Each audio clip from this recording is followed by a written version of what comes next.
What's up, guys, and welcome to another episode of the Powerhouse Mentality podcast. I am your host. I am Caitlin Kenneth Smith.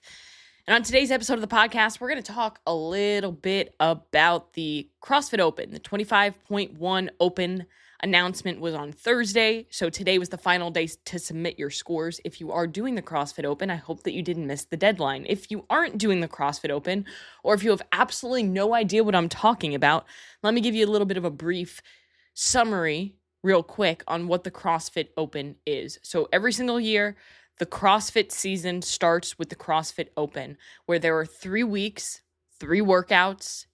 You complete the workout, you submit your score, and the top X% will make it on to the next stage. And it changes every single year. So last year it was the top 10% move on to quarterfinals, and then from there, they go to semifinals, the top whatever percentage. This year, they changed it again. Shocking.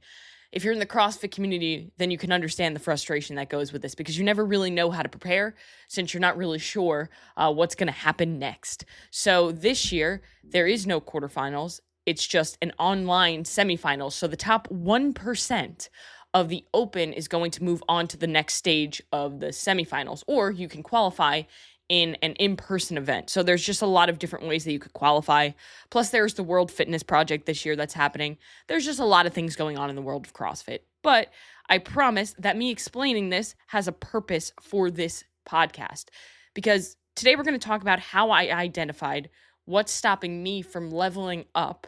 And then we're going to translate it in how you can also identify things that are maybe stopping you from moving on to the next stage, to the next level of your life, and what you can do about it.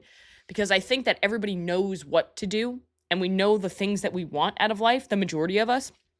We have a goal that we're working towards, whether it be something related to your career, like you want to get a specific promotion, or you want to get a specific job, or you want to make a specific salary, you want to have financial freedom, or if you're like myself, you're building a business, but you're also trying to become a CrossFit athlete, and not just a CrossFit athlete. I do not want to just be somebody who just CrossFits in their garage and occasionally does local competitions. I want to become a competitive professional CrossFit athlete.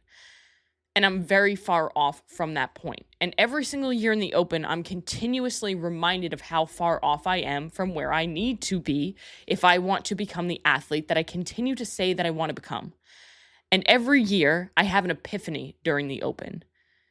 And every year, I make a little bit of progress forward using that epiphany. Because what I look at when I don't want to call them failures, but when I have setbacks or when I have moments where I feel inferior in my field, whether it be as a business owner or an athlete or a coach, I use that feeling, that failure, that setback, not as a way for me to say, I am a failure, I should not do this. I look at it as, okay, I failed. How can I learn and grow from that moment? And how can I make that turn it into a success? That's the difference between having a fixed mindset and having a growth mindset. And some of us have fixed mindsets in certain areas of our life, and we have growth mindsets in other areas of your life. So the biggest thing that you want to identify in asking yourself, well, am I fixed mindset or am I a growth mindset, is just that. When something happens in that specific area of your life, say, for example, it's your training, right? Because we'll use the same example that I'm using. Do you look at that failure, that setback, as I'm a failure, which is a fixed mindset, which holds you back because you're always going to say to yourself, I'm a failure, and your brain is going to do everything in its power to prove that correct.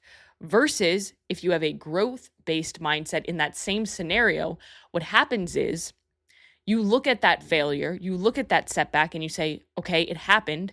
How can I move on from this? How can I grow from this? What can I learn from this? What good can come from this? And with the workout that was announced on Thursday, that I completed on Friday, I had that moment. So the 25.1 Open workout was a 15-minute AMRAP, so you complete as many reps as possible or as many rounds as possible of a triplet, which is 3 movements. So burpees over the dumbbell hang clean and jerks, or clean and press, clean and jerk. Yeah, clean and jerk. Power clean and jerk. and a walking lunge. So it was three burpees over the dumbbell, 3 hang clean and jerks, and a 30-foot walking lunge.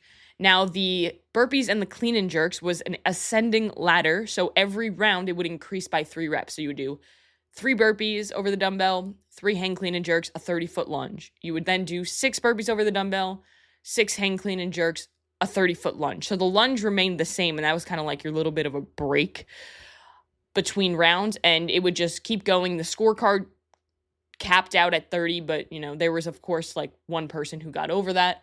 Anyway, knowing myself as an athlete, burpees are my jam. I was like, fuck, yeah, I can do this. Like burpees, hell yeah, this is my time to shine in the open. Any open workout that has burpees is my workout, And over the last year, I've really done a lot of work to get stronger and to be more efficient in the dumbbell, especially on a hang clean and jerk. So I was feeling pretty confident with it. And then I got into the workout and my burpees were great. Burpees felt great. Burpees moved fast. Burpees stayed consistent. Pace was great. Hang clean and jerks started off great. That round 3 was phenomenal. But quickly I realized that my lack of strength would hinder me on this workout. Also, I don't want to neglect the fact that I do have a possible broken thumb, which definitely wasn't ideal for a hang clean and jerk, especially just switching the dumbbells back and forth between my hand. It was a nightmare, and I kept hitting my thumb, which just made things feel oh so wonderful. But it is what it is. I can't unbreak it or go back in time and change the moment where I smashed my thumb between 2 dumbbells the week prior, but I just need to be smarter when I'm training instead of just throwing dumbbells around, apparently. But the point is, it doesn't matter if my thumb was okay. I am still not strong enough to have done better in the workout. I could have crushed that workout if I was stronger. And every single year, it's the same thing in the open. While I have made a lot of progress and I can do RX workouts versus scaled workouts, which I couldn't do 2 years ago, it's still the same thing. I'm not strong enough, or if I was stronger, I would have done better. And this workout was a huge example of that. And I'm so sick and tired of it. I'm sick and tired of feeling that way. It's a shitty feeling. And even in my training, when I'm doing squats or I'm doing squat cleans or I'm doing squat snatches, and I'm like, damn, if I was stronger, this weight would be easier. Or if I was stronger, I would be able to lift heavier. And it's frustrating. So I really had to sit down with myself after doing it on Friday and really ask myself, what are you doing? Like, you continue to say that you want to do this. You want to become a competitive CrossFit athlete. You want this more than anything. You've never been more committed to anything in your life. So what are you doing? What are you doing that is not serving your goals to be this competitive professional CrossFit athlete that you know you can be? You work hard. You train hard. But what's holding you back? What's standing in your way? And as always, hi, it's me. I'm the problem. It's me. And I'm sure a lot of you can probably relate to that, whether you'd like to admit it or not. If you really sit down with yourself and just think, just you, like put your phone away, don't talk to anyone else, just you and your thoughts, and ask yourself honestly, what are you doing that's not serving your goals? And why are you doing those things? And a lot of the times it comes back to those things are comfortable. Those things are routine. And it's scary to change. It's scary to get out of your routine. It's scary because you could fail. What happens if it doesn't work out? It's scary because you don't know what other people are going to think of you. Are they going to judge me? Are they going to think differently of me? Are they still going to be my friends? First of all, if they're not your friends when you're pursuing your goals, they don't matter. They have some insecurities that they need to deal with if they're not supporting you.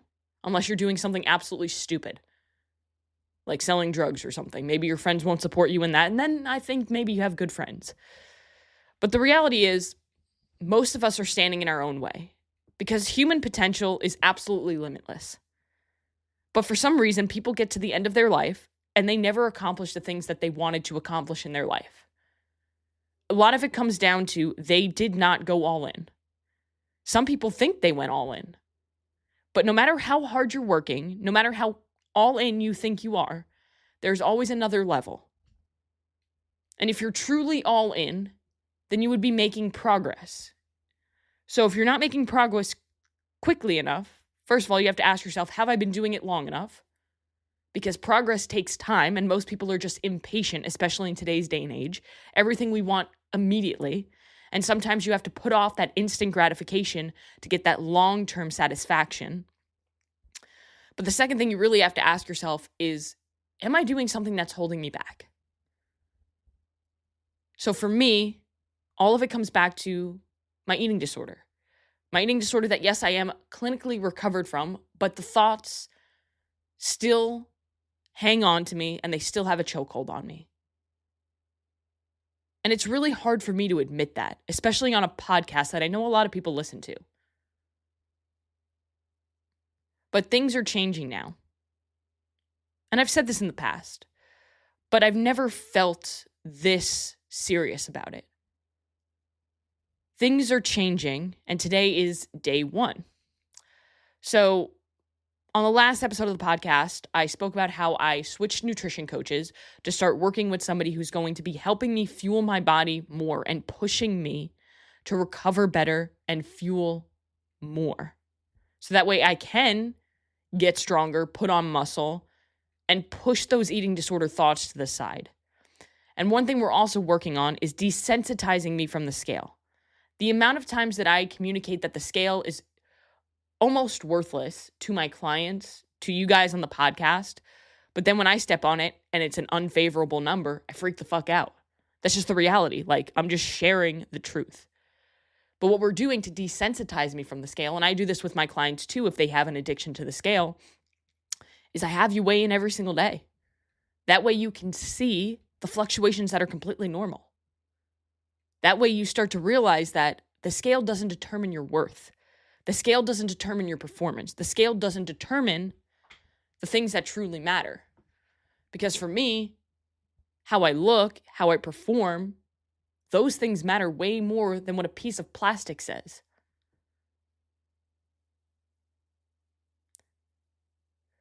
So on top of focusing more on recovery, focusing more on fueling my body, I'm changing up my entire routine, which is scary because I'm not like slowly switching it. I'm just fucking switching it because I'm done with slowly doing things. I want to just rip the Band-Aid off. And while maybe that might not be the best approach sometimes, because like the way that I coach my clients when it comes to, nutrition or training is, hey, we're going to do things in small little increments because we're stepping up the ladder. And if you skip steps on the ladder, you have more likelihood of falling flat on your face. But the truth is, I've been doing this long enough where I know what I can handle, and I'm very aware of what my body can tolerate. So today is day 1 of doing 2 sessions a day, so I can have more volume, more CrossFit-specific volume, and have more intention with my training. Generally, I would do just a longer session, but breaking it up into 2 sessions, I'm going to be able to have more intention and more energy for my weightlifting, for my strength training, being able to have more accessory work, more skill training, and then being able to have more output for my conditioning and my Metcon so that I can get more out of my training and can improve my recovery between sessions. Now, on top of that, that means switching up the routine that I've been doing for 5 years, where I do some sort of pointless outdoor cardio in the morning that isn't serving my goals. That's just kind of, for me, it was always like I just like to start my day by doing this. But it started turning into, I need to do it because if I don't do it, then I'm not getting enough steps. I'm not burning enough calories. It all comes back to that like eating disorder thoughts that, again, have a chokehold on me. And I'm ready to get rid of those chains. And I had a really good conversation with Stone, my husband, on Friday, where we really asked the question, like, do you actually want this? And one thing that he brought up that really stood out to me was you almost seem to have like an obsession with trying to be the smallest person, but you're not that person and you don't need to be that person. And that person isn't going to accomplish the goals that you have set for yourself. And that's when I really realized that, like, yeah, I do have almost like an addiction, an obsession to being like the smallest person. Like, I love that. But I need to let that go because that's not serving me. That's not serving who I want to be. That's not serving my goals.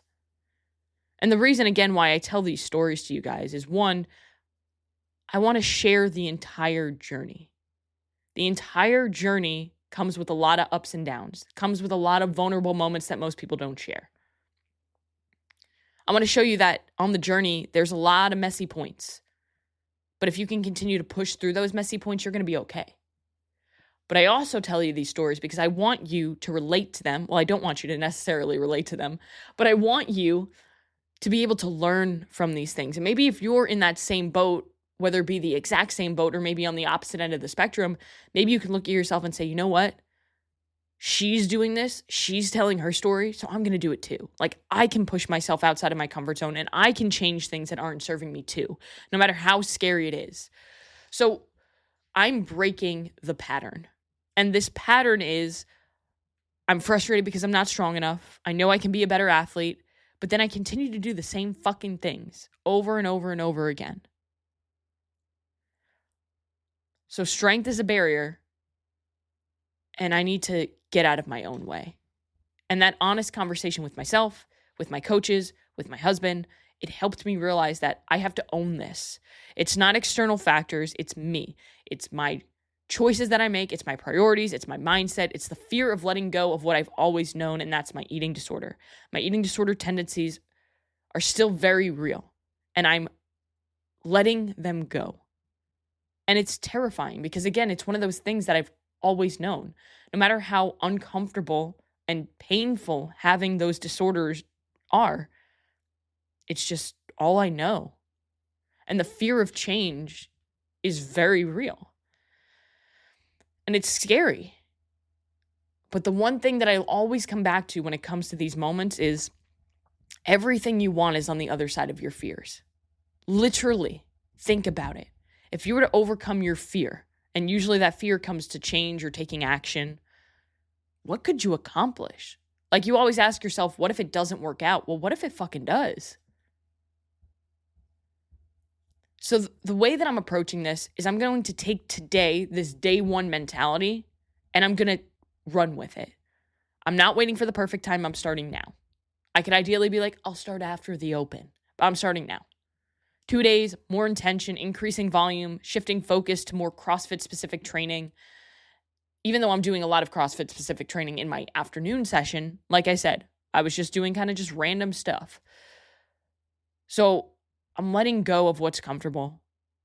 I'm dropping the pointless routine and replacing it with targeted work that's going to make me better. And I'm embracing this discomfort. I'm feeling the fear, but I'm doing it anyway because my goal is bigger than these habits. My goal is bigger than these eating disorder tendencies and thoughts. So my takeaway for you guys after listening to this is I want you to audit your own life. I want you to audit your own training if that's applicable. What are you doing that's not serving your goals? And I want you to be brutally honest. What's holding you back? Is it comfort? Is it fear? Is it lack of strategy? Because when it comes to life, you're either playing checkers or you're playing chess. Checkers, you're just kind of reacting. But with chess, you have a strategy. And success requires strategy. You can't just wing your way to it. But you also can't allow the lack of knowing what to do to hold you back from taking action. You just need to take action and understand that that action might be messy at first. Commit to change, make small tweaks if you need to, but at the end of the day, what major shift do you need? A lot of people make these small little tweaks, and that works over time, but sometimes they use those small little tweaks almost as an excuse because they're too afraid to take the plunge. Day one starts now. Don't wait for motivation because it's not coming. It's not going to stick. Take action. Action creates motivation, not the other way around. So you have to act today. So I hope this episode was helpful for you guys. If it was, please share it with at least one person. Share it on your social media and tag me. I love seeing that you guys are listening, and I love seeing that you're getting something from me telling my story and sharing my experiences. But other than that, guys, go out and do one thing today that's going to take you one step closer to where you want to be.